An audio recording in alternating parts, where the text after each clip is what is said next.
हा साऊंड आला, याला आदळला आणि वापस गेला.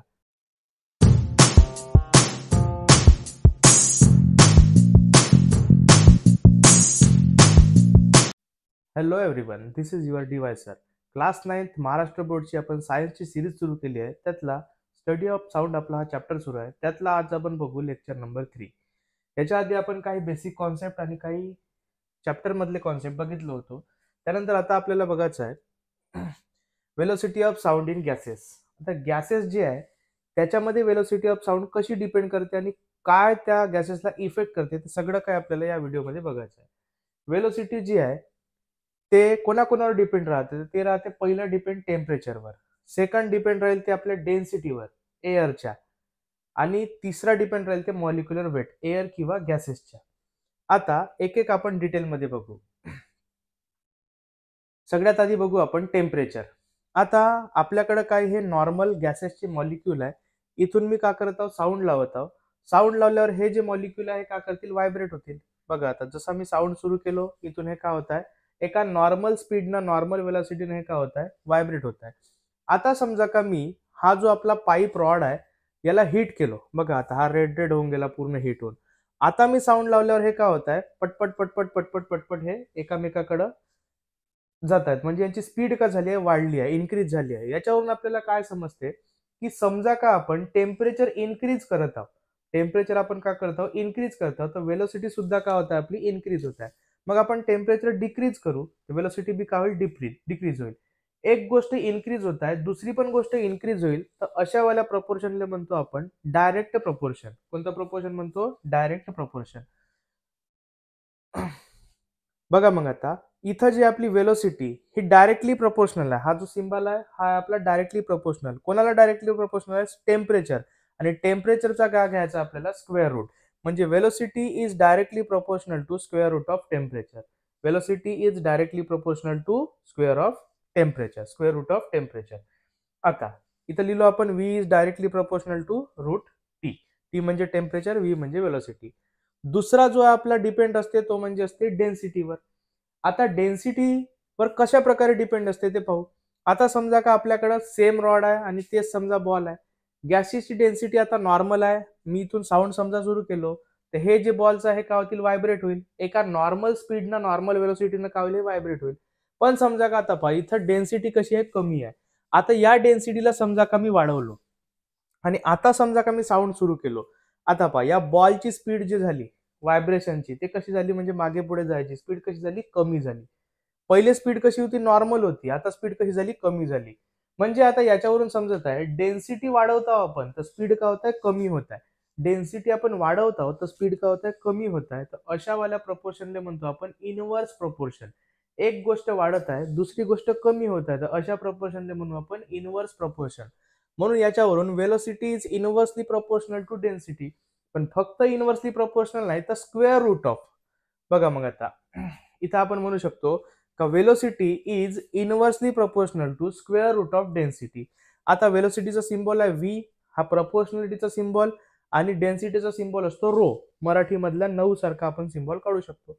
मग इथं लिहू शकतो आपण velocity is inversely proportional to किंवा 1/रूट रो. त्यालाच म्हणतो आपण इनव्हर्सली प्रोपोर्शनल. डायरेक्टली प्रोपोर्शनल आपण सरळ सरळ लिहितो. इनव्हर्सली प्रोपोर्शनल कसा लिहितो आपण, 1/मध्ये लिहितो. त्यानंतर नेक्स्ट वाला आपला होता वेलोसिटी आणि कोणासोबत डिपेंड करते ते मॉलिक्युलर वेट. समजा का आता माझ्याकडे सेम रॉड आहे, काही त्याच्यामध्ये बॉल्स आहे, हेच कावे आपले एअरचे मॉलिक्युल वे, गॅसेसचे मॉलिक्युल वे. यांचा काहीतरी साईज आहे. आता एक नॉर्मल साईज आहे, मी साऊंड लावतो तर हे का होत आहे, नॉर्मल स्पीडनं का होईल, एकामेकाकडं व्हायब्रेट होईल. एका समोर मागे जात आहे म्हणजे काय होत आहे, व्हायब्रेट होत आहे. पण आता समजा का मी यांचा वेट वाढवलो, म्हणजे यांचा साईज वाढवलो. आता समजा का मी साऊंड लावलो, मग हे जे आहे व्हायब्रेट होत आहे. बघा आता पण मागे पुढे जात आहे, पण कशी जात आहे, आता हळूहळू हळूहळू मागे पुढे जात आहे. पहिले कशी जात होते, फास्ट फास्ट जात होते, आता काही जात आहे हळूहळू. म्हणजे याच्यावरून बी आपल्याला समजत आहे, आपण समजा का मॉलिक्युलर वेट इन्क्रीज करत आहोत, मॉलिक्युलर वेट इन्क्रीज करत आहोत, तर मग आपला वेलोसिटी काय होत आहे, डिक्रीज होत आहे. एक गोष्ट इन्क्रीज होत आहे, दुसरी गोष्ट डिक्रीज होत आहे, तर त्याला म्हणू शकतो आपण इनव्हर्सली प्रपोर्शनल. कोणता प्रपोर्शन, इनव्हर्सली प्रपोर्शनल. पहा मग आता आपण म्हणू शकतो का वेलोसिटी इज इनव्हर्सली प्रोपोर्शनल. 1 मध्ये आला म्हणजे कोणता होते? Inversely proportional molecular weight. आता वेलोसिटीचा सिम्बॉल व्ही, मॉलिक्युलर वेटचा आपण लिहू शकतो कॅपिटल एम. मग इथं लिहू आपण V is inversely proportional to square root of capital M. आणि हे सगळे व्हॅल्यू डेन्सिटी राहू द्या, मॉलिक्युलर वेट राहू द्या, किंवा मग आपला टेम्परेचर राहू द्या, सगळ्या काही गोष्टी आपल्या रूट मध्ये आहे. टेम्परेचरला फक्त डायरेक्टली प्रोपोर्शनल आहे रूटवाला. मॉलिक्युलर वेट आणि डेन्सिटीला कसं आहे? इनव्हर्सली प्रोपोर्शनल म्हणजे अपॉन मध्ये राहते, डिवाइड मध्ये राहते. आता पहा इथं आपल्याला समजून येईल टेम्परेचर कसं आहे? Directly proportional to square root of temperature. Density inversely proportional to square root of density. आणि मॉलिक्युलर वेट सुद्धा inversely proportional to molecular weight. त्यानंतरचा आपला नेक्स्ट टॉपिक राहणार आहे रिफ्लेक्शन ऑफ साऊंड. आता रिफ्लेक्शन ऑफ साऊंड म्हणजे काय होते? आपण रिफ्लेक्शन ऑफ लाईट बघितलं होतं. म्हणजे काय होते? समजा का एखादी गोष्ट इथं आदळत आहे आणि ते वापस येतात, बाउन्स बॅक होणे म्हणजेच काय होते? रिफ्लेक्शन. आदळून बाउन्स बॅक होणे त्यालाच काय म्हणू शकतो आपण? रिफ्लेक्शन. पहा मग आता इथं एक पाईप दिसताय, इथं दुसरा पाईप दिसताय. समजा का मी इथून साऊंडची रे पाठवलो. पहा आता इथं अलार्म क्लॉक आहे माझ्याकडं. इथून समजा का मी साऊंडची रे पाठवलो, वेव्स पाठवलो, तर हे जे आहे इकडून काय येत आहे? वापस येत आहे. पहा आता ते बरोबर ज्या डायरेक्शन मध्ये जात आहे तेवढ्याच अँगल मध्ये ते काय होतं? वापस येत आहे. इथून समजा मी नॉर्मल काढलो तर हे काय होते? आपली इन्सिडेंट वेव्ह. आणि हे जे राहते आपली कोणती राहते? Reflected wave. हे जे आहे हे कोणती वेळ येणारी म्हणजे इन्सिडेंट. इथं या भिंतीला आदळत आहे आणि हे वापस जात आहे म्हणजे कोणती झाली? आपली रिफ्लेक्टेड वेव्ह. हे जे आपण मधामधून काढतो परपेंडिक्युलर टू सरफेस त्यालाच काय म्हणतो आपण? नॉर्मल. आता हा जो आहे हा नॉर्मल आणि इन्सिडेंट रे मधला अँगल म्हणजे अँगल ऑफ इन्सिडेंट. नॉर्मल आणि रिफ्लेक्टेड रे मधला अँगल म्हणजे अँगल ऑफ रिफ्लेक्शन किंवा रिफ्लेक्टेड अँगल असं आपण याला म्हणू शकतो. आता याच्यावरून आपल्याला कॉन्क्लुजन काय भेटला? The direction of incident sound wave and reflected sound wave make equal angle with the perpendicular to surface. Incident angle आणि रिफ्लेक्टेड अँगल कसा अँगल बनवतो? तो इक्वल. कोणासोबत? नॉर्मल सोबत. आणि सेकंड वाला the incident sound wave, reflected sound wave, normal ला in the same plane. हे कशा प्लेन मध्ये आहे? Same plane. आता सेम प्लेन म्हणजे काय होते? समजा का आता मी इथून बोलत आहोत हे इकडंच येतात, एकाच प्लेन मध्ये होतात, तिकडच्या डायरेक्शन मध्ये किंवा अशी जाऊन अशी खाली नाही जात आहे, तर त्याला म्हणू शकतो आपण सेम प्लेन. एकाच प्लेन मध्ये आहे ते. त्यानंतर त्यानंतर पहा आता नेक्स्ट आता एकदम व्हेरी इम्पॉर्टंट टॉपिक आहे आपल्या एक्झाम पॉइंट ऑफ व्ह्यू न. बघा आता इथं तुम्हाला या पहाडावर एक माणूस दिसत असेल. आता समजा का तुम्ही अशा कोणत्या तरी पहाडावर गेल्या आणि इथं समजा का तुम्ही जोरात ओरडल्या. तर जोरात ओरडल्या तर तुमचा साऊंड जो आहे तुम्हाला वापस येते. तुम्ही पाहिलं असाल असं समजा ओरडल्या जोरामध्ये तर तुमचा साऊंड तुम्हाला काय येते? वापस येते. कोणाचं समजा का तुम्ही नाव घेतल्या, जसं आता एखादं नाव घेतल्या, माझंच नाव घेतलं समजा का तुम्ही माझं नाव घेतलं धनेश, तर आवाज कसा वापस येईल? धनेश धनेश धनेश धनेश धनेश असा वापस येईल. आणि तो त्याची इंटेन्सिटी जी आहे ते साऊंडची ते बी काय होईल? हळूहळू हळूहळू कमी कमी होत जाईल. या सगळ्या प्रोसेसले साऊंड जात आहे आणि वापस येत आहे आणि तो हळूहळू हळूहळू वापस येत आहे, या सगळ्या प्रोसेसले म्हणतो आपण इको. काय म्हणतो याला आपण? इको. पहा मग आता जेव्हा आपण ओरडतो तेव्हा आपला ओरडाचा आवाज याही डायरेक्शन मध्ये जात आहे, याही डायरेक्शन मध्ये जात आहे आणि याही डायरेक्शन मध्ये जात आहे. सगळ्याच डायरेक्शन मध्ये आपल्या ओरडण्याचा आवाज जाईल आणि जसा जाईल तसाच तो काय वापस येईल. समजा का आता पहा इथून हे वाला जो पहाड आहे हा जो आहे या पर्सन पासून जवळ आहे, म्हणजे इथून जेव्हा तो आदळल साऊंड त्याला आदळण वापस येईल तेव्हा तो कसा येईल? लवकर येईल. हा जो आहे त्याच्यापेक्षा थोडासा दूर आहे तर मग याचा थोडासा लेट आवाज येईल. हा जो आहे हा जो पहाड दिसता हा एकदम दूर दिसताय म्हणजे हा जो वापस येताना वेळ लागेल त्याला एकदम जास्त वेळ लागेल. पहा मग आता इथून गेला हा वाला वेव पटकन आला, इकडून गेला होता त्याच्यानंतर हा वाला वेव आला आणि त्याच्या काही वेळानंतर हा इकडून गेलेला वेव आला. पहिले इथं गेला होता तो वापस आला, इकडे गेलेला त्याच्यानंतर वापस आला आणि तिकडे गेलेला त्याच्या वापस आला. तुम्ही साधा एक्झाम्पल आहे, तुम्हाला समजा का इथून एक पाय समोर जायचा आहे ना एक पाय मागे यायचा आहे, तर तुम्ही पटकन येऊ शकता. तेच समजा तुम्हाला एक दोन पाय समोर जायचे आहे, एक दोन पाय मागे यायचे तर तुम्हाला जास्त वेळ लागेल. तेच समजा तुम्हाला एक दोन तीन पाय जायचे आहे, तेच समजा तुम्हाला एक दोन तीन पाय वापस यायचे आहे. जेवढा तुम्हाला जास्त दूर जायचं आहे तेवढ्या दूर जाऊन वापस यायचं आहे तर तुम्हाला टाइम कसा लागेल? जास्त लागेल. पहा आता आपला टॉपिक आहे एकदम इम्पॉर्टंट वाला, तो आहे आपला इको. इको म्हणजे होते का? पहा मग आता the repetition of sound due to reflection from a distance surface is called echo. Echo म्हणजे काय होते, साऊंडचा रिपीटेशन आहे, तो साऊंडचा काय एक रिपीटेशन आहे.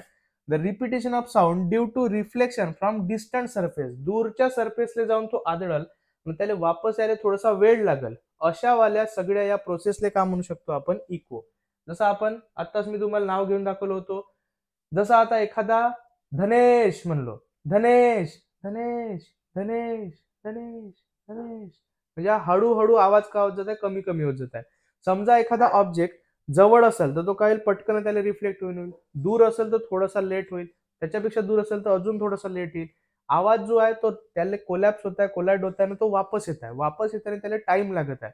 दूरच्या ऑब्जेक्टला रिपीटेशन होत आहे साऊंडचा, या सगळ्या प्रोसेसला काय म्हणू शकतो आपण, eco.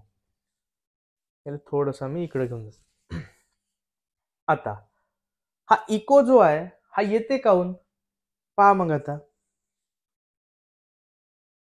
Condition required to hear reflected sound clearly. कोणताही आवाज समजा का तुम्हाला येत आहे तर तो क्लिअरली तुम्ही कसा ऐकू शकता. समजा का आता ऍट 22 डिग्री सेल्सिअस नॉर्मल टेम्परेचरवर एअर किती, एअरची स्पीड काय राहते, सॉरी साऊंडची स्पीड काय राहते एअरवर 344 मीटर पर सेकंड.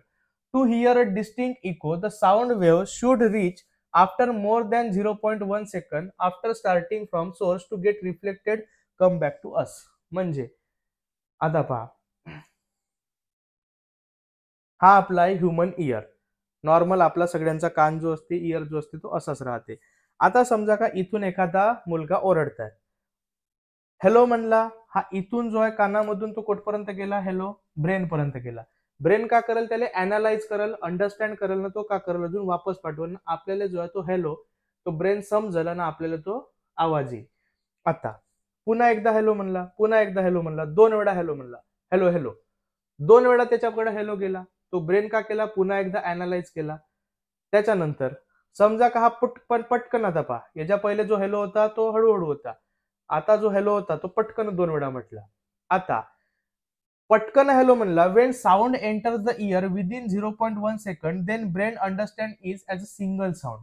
ब्रेन का करत आहे, जेव्हा पटपट पटपट ब्रेन, आता एक गोष्ट लक्षात ठेवा, आपला जो दिमाग आहे ह्युमनचा, त्याले एखादा साऊंड समजा आला तर माझ्या कानापासून ब्रेनपर्यंत गेला, त्या ब्रेन मध्ये 0.1 सेकंड पर्यंत तो एकच आवाज तिथं राहिला पाहिजे, तेव्हाच जो आहे तो मला क्लिअरली ऐकू येईल. समजा का 0.1 सेकंड मध्येच मी 2-3 गोष्टी बोलून गेलो तर तो जो आहे आपल्याला क्लिअरली आवाज येणार नाही. आता हाच व्हिडिओ तुम्ही नॉर्मल स्पीडमध्ये पाहत असाल तर तुम्हाला क्लिअरली आवाज येत आहे, पण यालाच समजा का तुम्ही 2x स्पीडवर पाहिले, तुम्हाला जो आहे तो तेवढा क्लिअर आवाज नाही.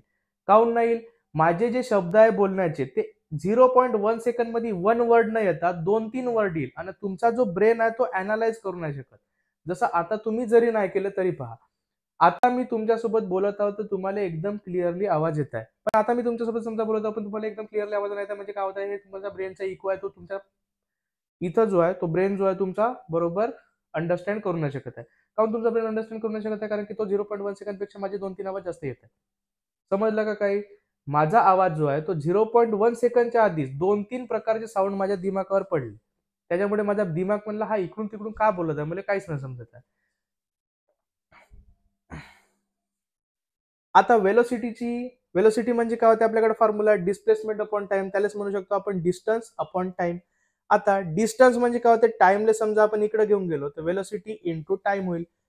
आता velocity of sound in air किती राहते, 344 मीटर पर सेकंड. इथं आपल्याला लिहूनच आहे 344 मीटर पर सेकंड. आता पहा 344 मीटर पर सेकंड वेलोसिटी या जागी लिहिलो आपण 344, आणि आपल्या ब्रेनला किती वेळ पाहिजे, 0.1 सेकंड. टाइम किती लिहिलो आपण, 0.1 सेकंड. याला समजा मल्टिप्लाय केलो, 344 इंटू 0.1 म्हणजे हा किती येईल, 34.4 मीटर. किती येईल आपला, 34.4 मीटर. आता 34.4 मीटर पर्यंत गेला. आता म्हणजे आपल्याला इको समजा आवाज इको ऐकायचा आहे, तर मग आपल्याला काय करायला लागेल, पहा आता इथून साऊंडचा वेव गेला आणि वापस आला, त्या पहाडाला आदळला आणि का झाला, तो पुन्हा त्याच्या कानामध्ये वापस आला. पाहू शकता तुम्ही एक वेळा, इथून जो आहे वेव गेला, पहाडाला आदळला आणि तो वापस आला. ठीक आहे. आता जो हा वापस आला, the sound should travel the distance of 34.4 metre. साऊंडले 34.4 मीटर पर्यंत जाऊन वापस यायला लागेल. 34.4 मीटर म्हणजे जाले आणि याले, जाण्याचा आणि येण्याचा मिळून जो डिस्टन्स आहे तो पाहिजे 34.4 मीटर. आता जाण्याने येण्याचा डिस्टन्स 34.4 मीटर म्हणजे जाण्याचा अर्धा झाला आणि येण्याचा अर्धा झाला. 34.4. आता 34.4 ले तुम्ही समजा का 2 ने डिवाइड केले तर हा येईल आपला 17.2 मीटर. म्हणजे आपल्याला समजा का क्लिअरली इको ऐकायचा असेल, आपला जो भिंत किंवा कोणता पण ऑब्जेक्ट आहे तो कमीत कमी किती डिस्टन्सवर पाहिजे, 17.2 मीटरवर. 17.2 मीटरवर समजा जाऊन वापस येत असेल एखादा आवाज, तेव्हाच आपल्याला इको ऐकू येते. नाही तर इको ऐकू येते का? नाही. आता जसा इथं इथं एक भिंत आहे, जवळच भिंत आहे, मी बोलत आहो पण तुम्हाला इको ऐकू नाही येत आहे, म्हणजे रिपिटेशन ऑफ साऊंड नाही होत आहे. काऊन रिपिटेशन ऑफ साऊंड नाही होत आहे? तो 0.1 सेकंडच्या पहिलेच माझ्यापर्यंत येऊन जात आहे. म्हणजे माझा ब्रेन का करत आहे, तो मी बोलण्याचा आणि कोलायड होऊन वापस येण्याचा साऊंड एकच कन्सिडर करत आहे तो. पण तेच समजा एखादी समोरची भिंत बहुत दूर असेल, बहुत दूर म्हणजे किती आहे, 17.2 मीटर पेक्षा बी जास्त किंवा मिनिमम 17.2 मीटर, तेथपर्यंत आवाज गेला, 0.1 सेकंड होऊन गेला, अजून तिथून वापस आला, 0.1 सेकंड झाला होता आणि त्याच्यानंतर मग ब्रेन पर्यंत गेला. तर मग ब्रेन का केला, पहिला वाला जो होता तो अनालाइज करून टाकला होता. आता दुसरा जो आला 0.1 सेकंड नंतर, त्याला पुन्हा अनालाइज केला. जसा मी माझा आवाज बोललो धनेश, धनेश म्हणलो, इथून आला अजून वापस आला, तर ब्रेन का केला, वापस येणाऱ्याला मी बोलणाऱ्याला एकच कन्सिडर केला. समजत आहे का? मी जे बोलत आहो या भिंतीला आदळून वापस येत आहे त्या साऊंडले धनेश. आता पहा, मी साऊंड कोणता क्रिएट करत आहोत, धनेश. हा जो साऊंड आहे, आता पहा, हा पहिला एक साऊंड आहे धनेश, वापस येऊन आदळून वापस येत आहे रिफ्लेक्टेड साऊंड, हा झाला दुसरा साऊंड. क्लिअर आहे?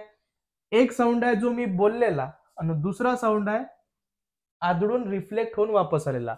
ब्रेन का करत आहे, 0.1 सेकंडच्या पहिलेच हा दुसरा वाला येऊन गेला कानापर्यंत, या दोघांना का करत आहे, तो मिक्स करून टाकत आहे. हा दोघं एकत्रच तो सांगत आहे, म्हणजे मला एकच आवाज येत आहे. पण आता मी हा धनेशवाला साऊंड क्रिएट करत आहो, साऊंड क्रिएट करतो म्हणजे हा झाला 1. आता हा जात आहे इकडे, जात आहे 2 नंबर पर्यंत, हा 2 नंबरला गेला. आता 2 नंबरला गेला तर हा जो डिस्टन्स आहे हा 17.2 मीटरचा डिस्टन्स आहे. कितीचा डिस्टन्स आहे हा, 17.2 मीटरचा. इथं क्लिअरली लिहून घेतो, 17.2 मीटरचा. आता 17.2 मीटर गेला आणि वापस बी आला 17.2 मीटर, म्हणजे हा किती झाला, 34.4 मीटर. आता इथपर्यंत जाऊन वापस यायला त्याला 0.1 सेकंड पेक्षा जास्त टाइम लागला. मग हा पहिला वाला जो साऊंड होता तो का केला, त्या ब्रेननं माझ्या पहिलेच अनालाइज करून टाकला, हा धनेश होता. वापस गेला आणि आला, अरे तू कोण होस, तो म्हणते मी बी तर धनुष हो, मग नुसतं गेलो होतो, माहित नाही का. अरे तू कधी गेलास ना कधी आलास, हा पाय बरं कसा पटकन आला. पटकन आला तर दोघांना एका घरामध्ये ठेवून टाकलो, एका डब्यामध्ये पॅक केलो. आता तू एक काम कर म्हणते, तू या डब्यामध्ये नको राहू, तू दुसऱ्या डब्यात राह म्हणते. मग पुन्हा आपला साऊंड जो आहे आपल्या कानावर येते ना, मग पुन्हा आवाज येईल धनेश. जाऊन वापस येत आहे, एनर्जी थोडीफार लॉस करत आहे, म्हणून आवाज जो आहे तो कसा येत आहे, हळू येते आपल्याला. या सगळ्या गोष्टीला आपण का म्हणतो, eco.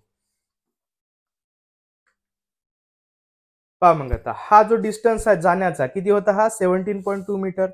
Eco can be heard only if the distance between the observer and the reflecting surface is at least 17.2 metre. कमीत कमी 17.2 मीटर पाहिजे. काऊन पाहिजे, आत्ताच मी सगळा काय एक्सप्लेन करून दिला तुम्हाला. आता पहा, हा एक पहाड आहे, दिसतंय तुम्हाला. Why echo is not heard everywhere. प्रत्येक पहाडावर तुम्हाला इको नाही येत, काही काही स्पेसिफिक जागाच असते तिथे तुम्हाला इको पॉइंट असते. प्रत्येकच पहाडावर इको नाही येत, तर असा काऊन होते. Echo can only be heard if the surface is rigid. आपला सरफेस कसा पाहिजे, रिजिड, म्हणजे जाऊन आदळून वापस येणारा सरफेस पाहिजे, कुठेही जाऊन तो आदळून नाही. आता मग इथं पहा, आता can echo be heard in this place. या प्लेस मध्ये इको तुम्हाला ऐकू येईल का. इथं तुम्हाला सगळे हे झाडं झुडत दिसत आहे, या झाडांमध्ये तुम्हाला इको ऐकू येईल का. आन्सर करायला आपला, echo can not be heard if the mountains are covered with the trees because trees absorb sound. या झाडावाल्या याच्यामध्ये तुम्हाला इको ऐकू नाही येत, काऊन, कारण की जाताय साऊंड. आता पहा, इथून साऊंड असा गेला, हा रिमोट म्हणजे कावे साऊंड, हा साऊंड जात आहे ना, हा म्हणजे कावे ट्री. हा माझा हँड म्हणजे काय वे ट्री, पहाडवरचा एक ट्री वे. हा साऊंड येत आहे, हा साऊंड येत आहे असा आला. आता हा का करताय साऊंड या झाडापर्यंत गेला. झाडापर्यंत गेला तर हा झाड का करते याला ऍब्झॉर्ब करून टाकते, त्याला जाऊच नाही देत. आता साऊंड आला तिकडून कुठेतरी, हा झाड का केला याला पकडून ठेवला. हा वापस जाईल का तिकडं? नाही जाईल. तिकडे साऊंड वापसच नाही जाता तर त्या व्यक्तीला ऐकू येईल का? नाही येईल. म्हणून या अशा प्लेसेसमध्ये आपल्याला इको ऐकू नाही येत. पण तेच समजा का आता एखादा रिजिड सरफेस असता, हा समजा का रिजिड सरफेस आहे, साऊंड वेव्ह आला, हा साऊंड आला याला आदळला आणि वापस गेला. म्हणजे हा जो आहे हा माउंटेन, याच्यावर झाडं नव्हते म्हणून हा ऍब्झॉर्ब नाही केला आणि हा साऊंड गेला. इकडं कोणीतरी होता, येते का आवाज ऐकू, तर हा आला, हा आला ऐकू. म्हणजे हा जो आहे हा इको आपला प्रोड्यूस झाला.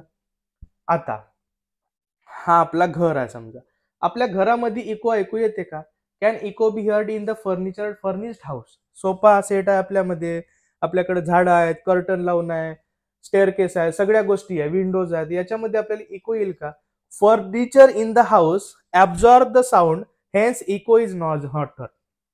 आपल्या घरामध्ये तुम्ही जर पाहाल, तुमची रूम समजा का पूर्ण खाली असेल तेव्हा तुम्हाला इको आवाज येते. पण तुम्ही समजा का कोणी त्याच्यामध्ये सोफा ठेवले, पलंग ठेवले, सगळ्या गोष्टी, बेड ठेवले, पडदे लावले, खिडकीले, सगळ्या काही गोष्टी केल्या, तर तेव्हा तुम्हाला इको ऐकू नाही. काऊन?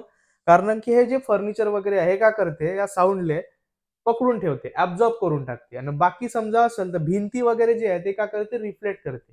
भिंती म्हणते आम्ही नाही पकडत म्हणते या साऊंडला. या सगळ्या आलेच का म्हणतो आपण इको. हा जो इको टॉपिक आहे एकदम इम्पॉर्टंट टॉपिक आहे एक्झाम पॉइंट ऑफ व्ह्यू ना. याचे जे नोट्स आहे ते आपल्या टेलिग्राम चॅनलवर आहे, तुम्ही आपला टेलिग्राम चॅनल जॉईन करून टाका. DY सर TMA असा टेलिग्राम चॅनल आहे, त्याच्यावर मी याचे हँड रिटन नोट जे आहे ते अपलोड करून टाकतो. व्हिडिओ आवडल्यास व्हिडिओला लाईक करा, आपल्या मित्रांपर्यंत शेअर करा. व्हिडिओ कसा वाटला कमेंट करा, चॅनलला सबस्क्राईब करा. त्यानंतर आपण नेक्स्ट वाले काही इम्पॉर्टंट टॉपिक आहे ते आपण बघूया. तोपर्यंत stay tuned. Thank you so much.